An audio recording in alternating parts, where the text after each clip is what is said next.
Hi, I'm Charlie Wharton, chaplain with the St. Mary's County Sheriff's Office. And I'm Chaplain Larry Crabtree with the St. Mary's County Sheriff's Office and the Maryland State Police. Larry, if there is one thing that is probably closer to our heart, it is this function that chaplains really need to be aware of, and that's death notifications. This is something you and I talk a lot about because it is something that makes an impact on people's lives. And I think it is an ability and a talent that is being lost in today's world. Let's talk about death notifications. Sounds great. Yeah, Charlie, death notifications are probably considered by a law enforcement officer the least desirable job that they have, for good reason.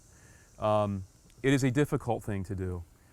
You fear it because you know you are taking someone the worst news that you could take. I can't think of any news that's worse than to tell someone they've just lost a loved one. And that is an trepidating place to be in, to have that responsibility to communicate that information.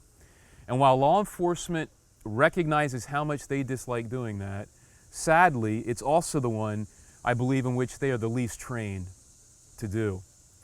And here's what's so important. We've been talking in this series about the softer side of law enforcement. These are skills that take some finesse.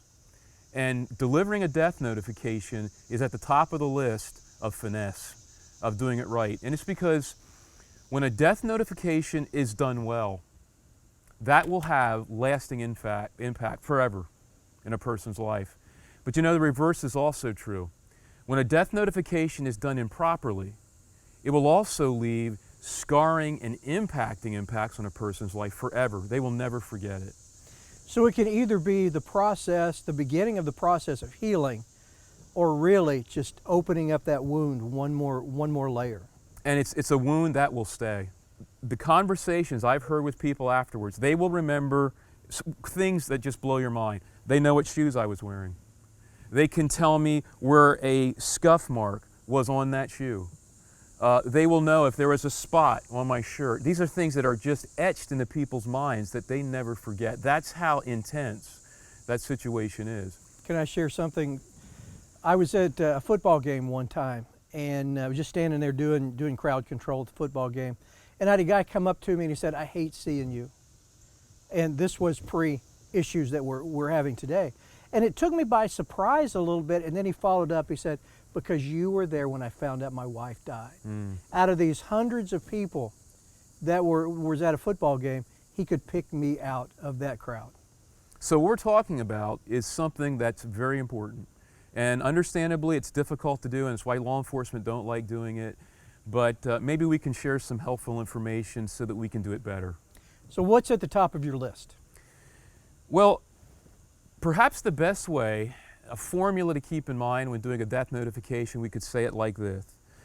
Death notifications should always be done in person, in pairs, in plain language, and with deep compassion.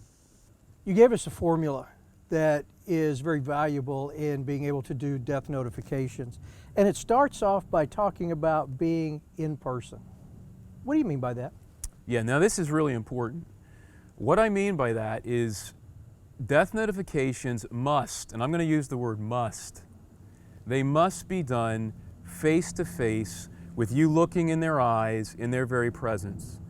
One of the major taboos of death notifications is that they should never be done by telephone. Unless there's some bizarre reason you have no other option. But it is a horrible way to do a death notification. In fact, it's a dangerous way, and really it's a demonstration of intellectual laziness. You don't know who it is you're talking to on the other side of that line. Remember, they could have a very serious heart condition and you're not aware of it. That person that you're about to tell that information to, they might very well be suicidal and already at the end of the rope. And now you've just pushed them over the edge. It also could be, let's say, a mother that's 8.5 months pregnant. that just lost her partner.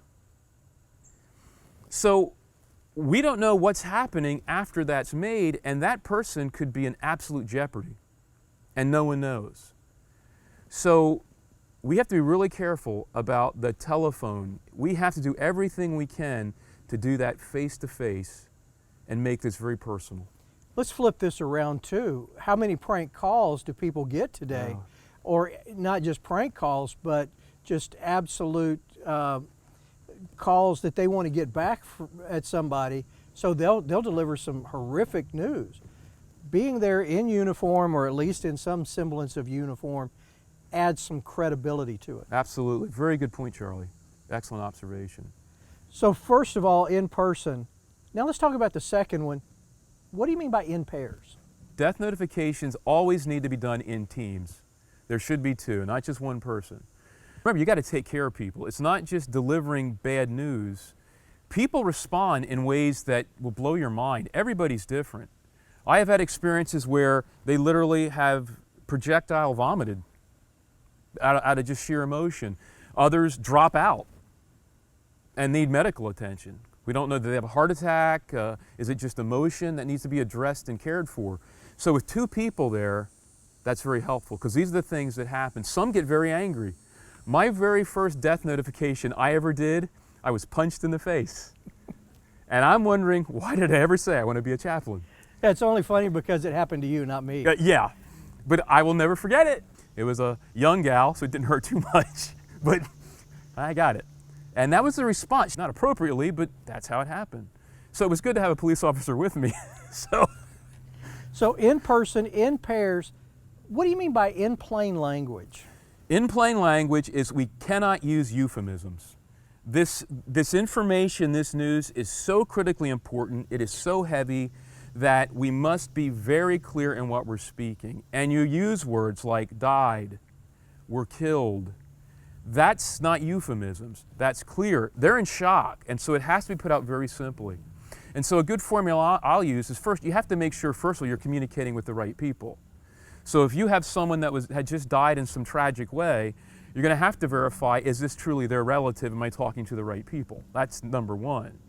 And once that's established, then I pretty much try to invite ourselves into the house. And you need to take a little bit of loving control of the situation, asking for everyone in the house to get together, even if it's in the middle of the night, who are adults, that can communicate, have them seated and sit down.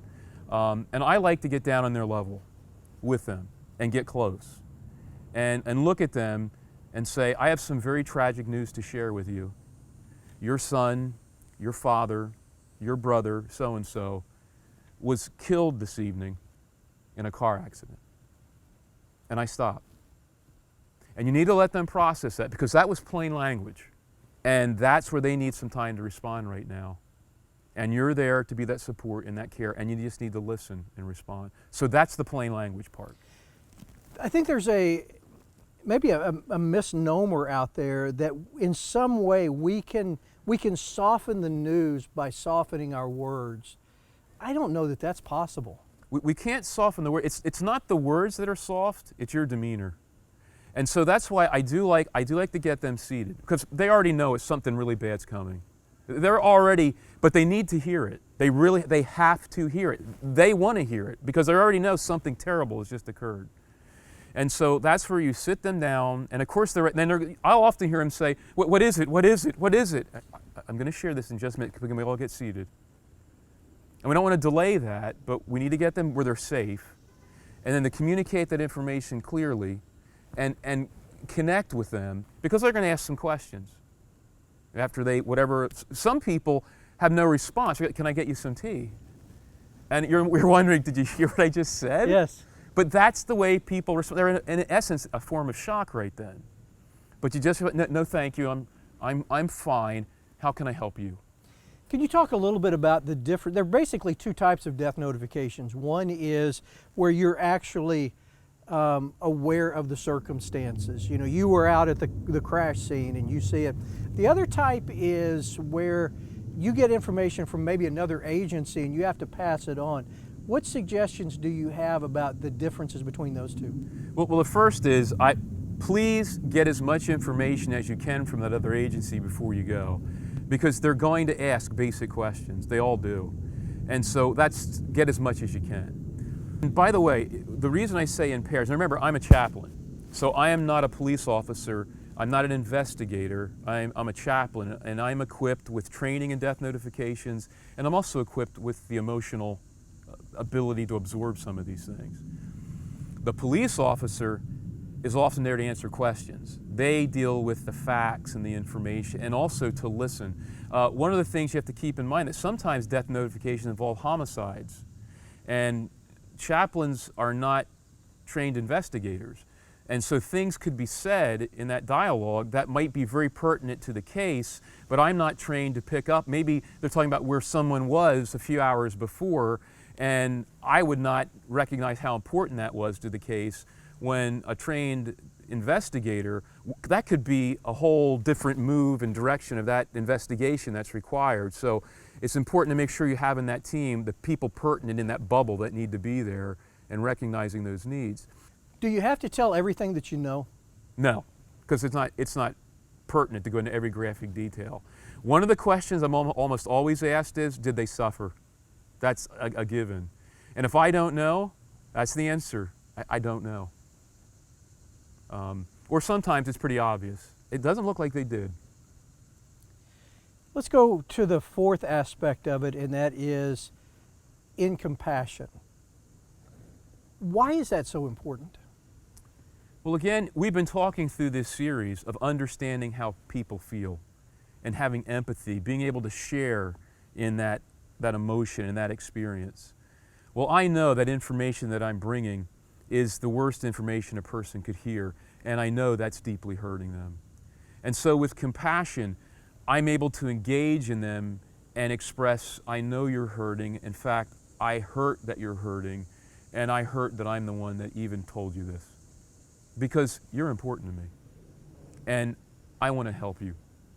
And that's what I'm trying to communicate that whole time. So once that information is given, my death notification isn't done. My death now next process is to make sure that they're safe and well. Make sure that I can do anything I can to help them. Can I help you? Call family. Because you need to get some support system there to be with them now in those hours, in this difficult time. Is there a clergy member that I can contact for you that could be a support and that can intervene for you? So this is my next round. That's what a police officer should be doing, the same thing, is to make sure they're okay and do what they can in those moments to assist them when they're hurting, to get support that's there and to make sure they're okay through this process. That's what is entailed in a death notification. And it's a lengthy process. It's not short. I think one of the struggles, sometimes especially in a busy agency, is let's get in, let's get it done, and let's get out of there so we can get on to something else. And that's really a formula for failure. It is, because again, this is a police officer serving the community, and we need to show them that compassion, that we understand their grief, that we're sorry and hurting for them, and then we need to make sure they have the support there to undergird and help them in these next hours and days. A very important soft skill that people hate, but makes a lasting impression. It does, and believe it or not, it has great reward to it. Well, that sums up this section and this series. I've enjoyed it. I have. I think this is this is where rubber meets the road stuff. This is good stuff. It's always a great opportunity and privilege for us to be invited into your patrol car, into your office, into your homes, and we appreciate the support that we get for this. Well, as we sign off today, remember, be strong and be safe.